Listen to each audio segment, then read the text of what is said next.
Depois da Segunda Guerra Mundial, o mundo ficou dividido em dois grandes blocos. Os Estados Unidos lideravam o bloco capitalista e a União Soviética liderava o bloco socialista. Os dois disputavam a influência sobre os demais países do planeta, caracterizando o período que ficou conhecido como Guerra Fria.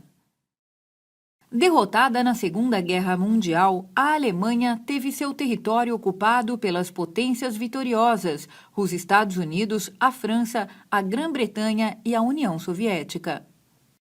Em 1948, as zonas estadunidense, francesa e britânica do país passaram a adotar uma nova moeda e, em 1949, uniram-se para criar a República Federal da Alemanha.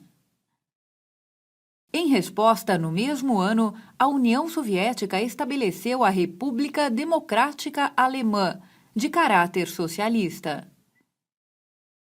Desse modo, a Alemanha foi dividida em dois novos países. A RFA, conhecida como Alemanha Ocidental, era capitalista e aliada aos Estados Unidos. E a RDA, também chamada de Alemanha Oriental, era socialista e aliada à União Soviética. A capital alemã, Berlim, situava-se na porção oriental. Berlim também havia sido dividida em 4 zonas de ocupação, que com o tempo se converteram em duas: Berlim Ocidental, capitalista, e Berlim Oriental, socialista. Apesar de a Alemanha estar dividida, Berlim era uma passagem militarizada que se mantinha aberta. Muitos alemães moravam em um setor e compravam mercadorias em outro, por exemplo. Mas cada vez mais pessoas se mudavam para o lado ocidental. A Berlim capitalista, que recebia grande ajuda financeira dos Estados Unidos, era vista como símbolo da prosperidade. Com essa fuga de milhares de pessoas em direção à Alemanha Ocidental, reduziu-se o número de trabalhadores na Alemanha Oriental.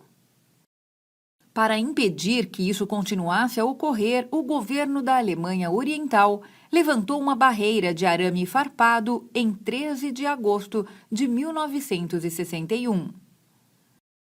Depois, o arame farpado foi substituído por um muro de concreto de 4 metros de altura e mais de 160 quilômetros de comprimento, reforçando a divisão de Berlim em 2 partes. O muro tinha barreiras eletrificadas e postos de vigilância. A partir do momento em que ele foi erguido, a passagem entre Berlim Ocidental e Berlim Oriental ficou proibida. Com a construção do muro, o portão de Brandemburgo, símbolo da cidade de Berlim, ficou do lado oriental da fronteira, sendo permanentemente vigiado por soldados. Mesmo com o impedimento do muro, muitas pessoas tentavam fugir para o lado ocidental de Berlim, e várias morreram nessa tentativa. Em 1987, o líder soviético Mikhail Gorbachev anunciou importantes reformas econômicas e políticas em seu país, que levaram ao fim da Guerra Fria. Como consequência de sua política pacífica, o Muro de Berlim foi derrubado pela população em 9 de novembro de 1989, sem que se disparasse um só tiro. Um ano depois, a Alemanha estava reunificada e prevalecia o modelo capitalista. A derrubada do Muro de Berlim foi um marco na história. Hoje é possível encontrar na cidade marcas que indicam os lugares onde a barreira esteve ou trechos que foram preservados.